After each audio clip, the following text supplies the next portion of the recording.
বিসমিল্লাহির রহমানির রহিম। সুপ্রিয় ছাত্রছাত্রীবৃন্দ, আমি ডক্টর জি.এম. শফিকুল ইসলাম, সরকারি ডিগ্রি কলেজ বিজ্ঞান খুলনা। একাদশ শ্রেণীর নবাগত ছাত্রদের অনলাইনে ক্লাস কম্পিটিশন ইসলাম শিক্ষা প্রথম পত্রের প্রথম অধ্যায় ইসলামী শিক্ষা ও সংস্কৃতি আমরা ক্লাস শুরু করেছি। ইতিমধ্যে দুটি ক্লাস শেষ হচ্ছে। আজকে আমরা 3 নম্বর ক্লাসে অংশগ্রহণ করেছি। আমরা যারা অংশগ্রহণ করেছি অনলাইনে ক্লাস জুমে, আমি সবাইকে আমার পক্ষ থেকে এবং সরকারি কলেজের পক্ষ থেকে সবাইকে আমি স্বাগত জানাচ্ছি। সুপ্রিয় ছাত্রছাত্রীবৃন্দ, আজকে ক্লাসে সবাইকে আমি শুভেচ্ছা জানাচ্ছি। আমি প্রথম পরিচয় তোমাদেরকে দিয়েছি। এরপরে নিচে একটা ছবি দেখা যাচ্ছে, তোমরা দেখতে পাচ্ছ আশা করি। নিচের একটি ছবি দেখা যাচ্ছে, এটা কিসের ছবি বলতে? ছবিটা দেখছি যে আমরা একজন শিক্ষক ক্লাস নিচ্ছি, সামনে ছোট ছোট অনেক বাচ্চা বসে আছে। এটা দেখলে আমাদের ছোট অবস্থার যে আমরা স্কুলে গিয়েছিলাম তার একটা স্মৃতি আমাদের মনে পড়ে। এরপর আরেকটা ছবি দেখা যাচ্ছে, দুটো ছবি দেখা যাচ্ছে। একটা হচ্ছে বাচ্চারা, তাদের হাতে সিলেট আছে এবং তারা সেখানে চক দিয়ে লিখছে এবং তাদের শিক্ষককে দেখাচ্ছে। আরেক পাশে দেখছি যে কিছু ছোট ছোট বাচ্চা আছে, সেখানে হুজুর যেন ছোট একটা বই দিয়ে পড়াচ্ছে। এইগুলো সামনে আছে। আমাদের সামনে যে স্মৃতিটা মনে আছে তা হচ্ছে যে প্রাইমারি স্কুলে প্রবেশের আগে আমাদেরকে এই সমস্ত জায়গায় যেতে হয়, অর্থাৎ যেটাকে আমরা বলি গ্রামের ভাষায় মক্তব। গ্রামের ভাষায় মক্তব বলি, আরবিতে মক্তব বলে, আর অন্য জায়গায় বলা হয় এখন নতুন আধুনিক ভাষা হচ্ছে এটাকে কিন্ডার গার্ডেন বলা হয়। ঠিক পাশে আরো দুটো ছবি দেখছি আমরা একইভাবে। এখানে মসজিদ ইমাম সাহেব কি করছেন, ওই যে ব্ল্যাক বোর্ডে আলিফ বা তা সা লিখছেন, আর এখানে দেখছেন। এই ছবিগুলো দিয়ে আমরা আমাদের কাছে একটা জিনিস ফুটে আছে। এখানে একটা ভিডিও আছে, ভিডিওটা ওপেন হবে না এখানে। ঠিক আছে, এখানে মক্তবে কিভাবে পড়ায় তার একটা স্মৃতি এখানে দেয়া আছে, একটা চিহ্ন দেয়া আছে। সুতরাং আমরা এই ছবিগুলোর মধ্যে দিয়ে আমাদের কাছে যেটা প্রতিমান হচ্ছে তা হলো যে আজকে আমরা যে পড়াটা পড়বো, আমাদের আলোচ্য বিষয় হচ্ছে মক্তব। তো মক্তব, এখানে কি কি শিখন ফল আছে? শিখন ফলের ভিতরে আছে মক্তবের পরিচয় আমরা বলতে পারবো, মক্তবের কার্যাবলী ও প্রয়োজনীয়তা ব্যাখ্যা করতে পারবো, কোরআন হাদিস ইসলামের মৌলিক জ্ঞান, রীতিনীতি আচার আচরণ আদব কায়দা শিক্ষাদানে মক্তবের ভূমিকা আমরা বলতে পারবো। তাছাড়া মক্তব প্রতিষ্ঠার সহায়তা করতে আমরা উদ্বুদ্ধ করতে পারবো এই বিষয়গুলো। এরপর মক্তব বলতে কি বোঝায়? মক্তব আরবি শব্দ, যার অর্থ হচ্ছে লেখার স্থান, শিক্ষা কেন্দ্র, বিদ্যালয় ইত্যাদি। ব্যবহারিক অর্থে ছোট ছোট মুসলিম বালক বালিকাদের প্রাথমিক ধর্মীয় শিক্ষা আয়োজিত মক্তব বলা। ওই যেটা আমরা ছবি দেখলাম, ছোট ছোট বাচ্চা মসজিদে গিয়ে পড়ছে, কারোর বাড়ির বারান্দা যে পড়ছে, গাছতলা সাধারণ অর্থে মক্তব বলতে আমরা কোরআন শিক্ষার স্থান, সেখানে কোরআন শিক্ষা দেওয়া, সেখানে মক্তব। তবে মক্তব বলতে ইসলাম শিক্ষার প্রাথমিক স্তরকে বোঝায়। ইসলামী পরিভাষায় যেখানে ইসলামের প্রাথমিক মৌলিক ও অতীব প্রয়োজনীয় বিষয় শিক্ষা দেওয়া হয় তাকে ইসলামী পরিভাষা কি বলে, এটা আমি আরেকবার বলছি। ইসলামী পরিভাষায় যেখানে ইসলামের প্রাথমিক মৌলিক ও অতীব প্রয়োজনীয় বিষয় শিক্ষা দেওয়া হয়। এরপরে আমরা আসি মক্তবের কার্যাবলী। মক্তবের মূল কাজ, মক্তবের মূল কাজ হচ্ছে কোরআন হাদিস শিক্ষা কেন্দ্র। মক্তব হচ্ছে মূলত কোরআন হাদিস শিক্ষা কেন্দ্র। মক্তবে শিশুরা কোরআন হাদিসের প্রাথমিক শিক্ষা লাভের সুযোগ পায়। ইসলামের জ্ঞান অর্জন করা প্রত্যেকের উপর ফরজ। শিশুরা এই জ্ঞান মক্তবের মাধ্যমে শিখতে পারে। অর্থাৎ আমরা এখানে দেখছি, আমরাও দেখেছি, আমরাও পড়ে এসেছি অনেকে, যে আমরা মক্তবে পড়েছি, সেখানে কোরআন শিখেছি, কোরআন হাদিস শিখেছি, মাস্টার মাস্টার শিখেছি। তো সেখানে আমরা বলতে পারি হিসেবে এক নম্বর কাজ হচ্ছে কোরআন হাদিস শিক্ষা কেন্দ্র। মক্তবে শিশুরা কোরআন হাদিসের প্রাথমিক শিক্ষা লাভ করার সুযোগ পায় এবং ইসলামের মুসলমানদের যে জ্ঞান অর্জন করা ফরজ, এই ফরজিয়াতের প্রাথমিক জ্ঞানটা, এই মৌলিক জ্ঞানটা। 2 নম্বর হচ্ছে ইসলামের বুনিয়াদী শিক্ষাদান। ইসলামের বুনিয়াদী শিক্ষাতে অর্থাৎ কলেমা, সালাত, সাওম, যাকাত, হজ ইত্যাদি আদায় করার পদ্ধতি শিশুদেরকে হাতে কলমে শিক্ষা প্রদান করা হয়ে থাকে এই মক্তবে। আজকে যারা মুরব্বী আছে সমাজে, তোমরা দেখবা তোমাদের দাদুরা, তোমাদের চাচুরা তারা একসময় এরকম লেখাপড়া করার কারণে তারা কিন্তু কোরআন দেখে পড়তে পারে, তারা কিন্তু কোরআনের নামাজ পড়ার জন্য মৌলিক বিষয়গুলো তারা কিন্তু জানতে পারে। কিন্তু বর্তমান তোমরা যারা এখন আছো, অধিকাংশ তোমরা কোরআন দেখে পড়তে পারো না। তোমরা কোরআন পড়তে পারোই না। তোমরা ইংরেজি পড়তে পারো, বাংলা পড়তে পারো, সব শিখেছ, কিন্তু আরবি পড়তে পারো।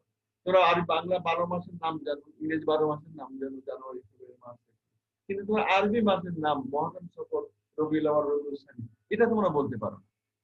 এর মানে হচ্ছে তোমরা যারা এখন আছো, তোমরা কেউ এখন মক্তবের ধারের কাছে যাও না। যার কারণে ইসলামের মৌলিক শিক্ষা থেকে তোমাদেরকে বঞ্চিত করা হয়। আর আমাদের যে প্রাথমিক শিক্ষার্থীরা, যে প্রাথমিক শিক্ষা, সেখান থেকে এই ইসলামের এরকম মৌলিক শিক্ষার কোনো সুযোগ নেই সাধারণত। তাহলে আমরা বলতে পারি যে ইসলামের বুনিয়াদী শিক্ষাদান কেন্দ্র হচ্ছে মক্তব। ইসলামের বুনিয়াদী অর্থাৎ কলেমা, 4 কলেমা আমরা পড়েছি, সালাত কি আদায় করতে হয়, সাওম, হজ, যাকাত ইত্যাদি আদায় করার পদ্ধতি এখানে হাতে কলমে শিক্ষা দেওয়া হয়। 3 নম্বর হচ্ছে প্রাথমিক মাসলা মাসাইল শিক্ষাদান। মুসলিম জীবনে কিভাবে চলতে হবে, একজন মুসলমান কিভাবে তার জীবন যাপন পরিচালনা করবে, তার সমাজ পরিচালনা করবে, রাষ্ট্র পরিচালনা করবে, এই বিষয়ের মৌলিক প্রয়োজনীয় মাসলা মাসাইল তথা ফরজ, কোনটা ফরজ, কোনটা ওয়াজিব, কোনটা সুন্নাত, কোনটা হালাল, কোনটা হারাম, কোনটা মাকরুহ, কোনটা মুবাহ ইত্যাদি বিষয়, মৌলিক বিষয় শিক্ষা এখানে দেওয়া হয়। এরপরে মানবতা ও চেতনাবোধ জাগরণ করে। মক্তব কি করে? মানবতা, মনুষ্যত্ববোধ এবং চেতনাবোধ জাগরণ করে। এবং মক্তবে শিশুদেরকে মানবিক মূল্যবোধকে জাগরিত করা হয়। একে অপরের দুঃখে দুঃখী হওয়া, বিপদে আপদে সাহায্য করার অনুভূতি দানের জন্য উৎসাহিত করা হয়। অর্থাৎ সেখানে ছোট ছোট ছেলে মেয়েরা, তাদের বয়স সর্বোচ্চ 10 থেকে হবে, 6 থেকে 10 এই বয়সের ছেলে মেয়েরা এখানে লেখাপড়া করে। সাধারণত তারা যখন একসাথে লেখাপড়া করে তখন তাদের ভিতরে একটা বন্ধুত্ব সৃষ্টি হয়, একটা হৃদ্যতা সৃষ্টি হয়। যখন তাদের মধ্যে কেউ বিপদে পড়ে তখন তারা অন্য বাকিরা তার বিপদে এগিয়ে আসে। এই এগিয়ে আসার উৎস তারা এখান থেকে পায়। একজনের দুঃখে তারা দুঃখ প্রকাশ করে, কেউ অসুস্থ হয়ে থাকে তারা দেখতে যায়, তারা ক্রন্দন করে এবং তার জন্য দোয়া করে। এই যে ফিলিং, এটা কিন্তু তৈরি হয়। ফলে তারা এই ব্যাপারে অত্যন্ত অনুপ্রাণিত হয়। এভাবে তাদের মধ্যে পরস্পরের প্রতি মায়া, মমতা, সহমর্মিতা ও মমত্ববোধ জাগ্রত হয়। সমাজে মিলেমিশে থাকার ও চলার ব্যাপারে অভ্যস্ত হয়। আজকের অনেক সমাজের অনেক বড় লোকের ছেলে মেয়েরা আছে যারা একেবারে গন্ডির মধ্যে লেখাপড়া করে এবং গন্ডির ভিতরে ওই বাড়ি, স্কুল, কোচিং এর বাইরে তাদের কোনো সম্পর্ক নেই। একজন রিক্সাওয়ালা, একজন সাধারণ মানুষ কিভাবে জীবনযাপন করে তাদের সম্পর্কে জানার কোনো সুযোগ তাদের থাকে না। সুতরাং তাদের প্রতি তাদের ভালোবাসা, মমতা, মায়া এটা সৃষ্টি হয় না।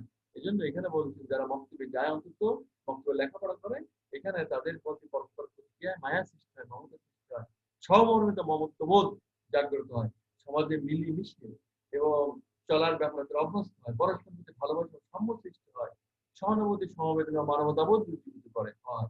এভাবে শিশুর মধ্যে মৌলিক মানবীয় গুণাবলী জাগ্রত হয়, সামাজিক মূল্যবোধ গড়ে ওঠে। সুতরাং মুসলিম পরিবারের মক্তবের ভূমিকা অত্যন্ত গুরুত্বপূর্ণ। শিশু শিক্ষার প্রাথমিক ভিত্তি হচ্ছে মক্তব। এরপরে হচ্ছে কি, যে শিশু শিক্ষার প্রাথমিক ভিত্তি, শিশুদের মন কাদামাটির মতো নরম, অত্যন্ত অনুসন্ধানশীল থাকে। তাদের মন কাদামাটির নরম থেকে তারা একটা জিনিস দেখলে বারবার প্রশ্ন করে, এটা কি, ওটা কি, এটা কিভাবে হয়েছে, এর কাজ কি, এটা বারবার প্রশ্ন করতে থাকে।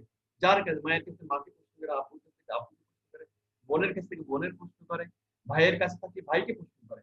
তাদের এই যে অনুসন্ধিৎস মন, তারা বারবার প্রশ্ন করে জানতে চায় এবং তাদের ওই সময় যে জিনিসটা তাদের ভিতরে দেওয়া হয় ওরা ওটাকে স্থায়ীভাবে মনে রাখে।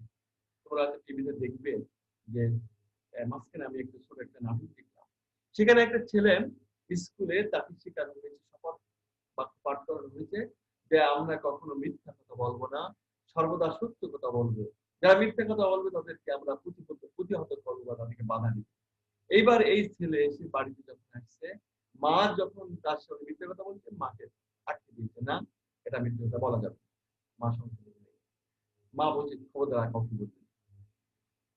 সে কি মা কি করতো, বাবার পকেট থেকে টাকা চুরি করতো, সে বাধা দিল। বাবা কি বলতেছিল, বাবার ফোন এসছে অফিস থেকে, সে ফোনে বলছে যে এই তো আমি অফিসের পথে, সে এখনো বাসায় আছে, বলছে আমি অফিসে পৌঁছে যাচ্ছি এই কিছুক্ষণের মধ্যে, তাই না? সঙ্গে সঙ্গে ছেলে ধরছে যে আপু তুমি কি মিথ্যা কথা বলছো, তুমি এখনো বাসায়, অফিসে যাওনি, রওনা হনি, তুমি মিথ্যা কথা বলছো না, এটা বলা যাবে না। বাবা কাঁদতে বলছে, ও দ্বারা কাউকে বলবে না। ঠিক আছে, কাজের মেয়ে সে কি করছে, তাকে বলা হয়েছে তুমি জামা কাপড় কাচবে কিন্তু পাউডার দিয়ে, এখানে কোনো ব্রাশ ব্যবহার করবে না। সে কি করছে, ভেতরে যে দরজা দিয়ে ব্রাশ ব্যবহার করছে। সাথে সাথে সে যে ধরছে যে বুয়া তুমি এটা কি করছো, তোমাকে তো নিষেধ করা হলো ব্রাশ ব্যবহার করবে না, তুমি কেন ব্রাশ ব্যবহার করছো। সে বলছে সরি আমি আর বলবো না। এইভাবে একের পর এক এই শিশু কি করছে, সবাইকে সত্যের দিকে আনার জন্য চেষ্টা করছে, কারণ তার মন কাদামাটির মধ্যে। তার কি বলে দেওয়া হয়েছে, স্কুলে সবার পড়া হয়েছে যে সে কখনো মিথ্যাকে বরদাস্ত করবে না। ওকে, তো এখানে সেই কথা বলা হয়েছে যে শিশুদের মন কাদামাটির মতো নরম, অত্যন্ত অনুসন্ধিৎস থাকে। এই সময় তারা যে শিক্ষা পায় তার জীবনে কখনো ভুলে থাকে না। পাথরের খুঁটিতে লেখার ন্যায় হৃদয়ে অক্ষয় হয়ে থাকে, অর্থাৎ পাথরের জীবনে খোদাই করে লেখা যেটা স্থায়ী হয়ে যায়, এরকম এই সময় শিশুদের মনে যা বলা হয় সেটা স্থায়ী হয়ে যায়।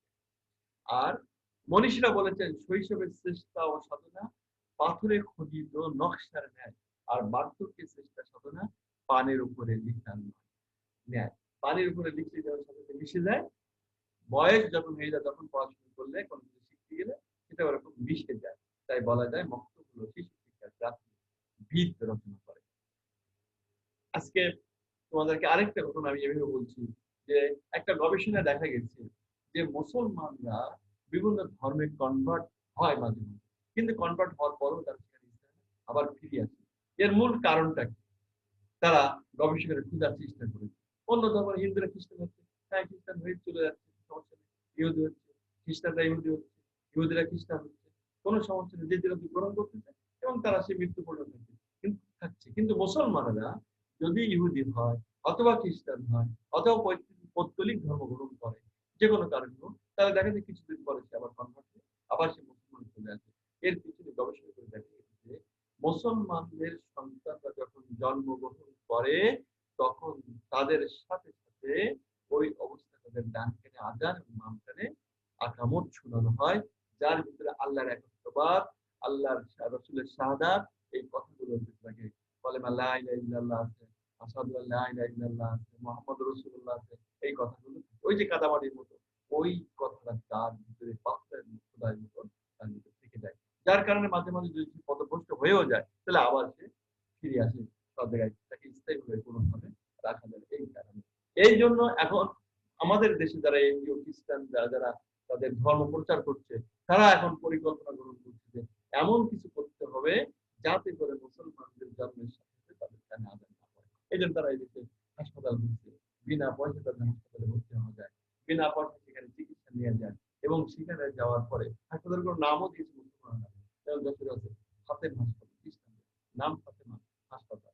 সেখানে যদি কোনো বাচ্চা এরকম জন্মগ্রহণ করে সেই বাচ্চার কানে আযান দেওয়া হয় না, সেই বাচ্চার কানে আকামত দেওয়া হয় না। সুতরাং এই সন্তান কিন্তু তাওহীদের বাইরে চলে আসবে। এই সন্তান যখন বড় হবে একে যত ইসলামের কথা বলা হোক না কেন, ইসলাম বিদ্বেষী হবে, ইসলামের কথা বলবে না।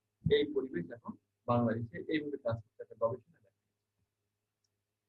সুতরাং আজকে আমরা মক্তবের এই কাজগুলো করার মধ্য দিয়েই আমরা আজকে ক্লাস সেখানে শেষ করতে চাই। আমাদের দলীয় কাজ থাকবে মক্তবের কার্যাবলী একটি তালিকা প্রস্তুত করা, কি কি কাজ হচ্ছে মক্তবের একটা তালিকা প্রস্তুত করা।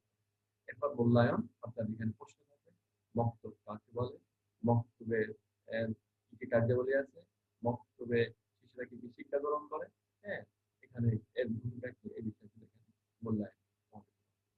এরপরে বাড়ির কাজ থাকবে যে ইসলামের মক্তবের ভূমিকা, পটভূমিকা আলোচনা থাকবে। এটা তোমরা একটা অ্যাসাইনমেন্ট আকারে লিখে নিও।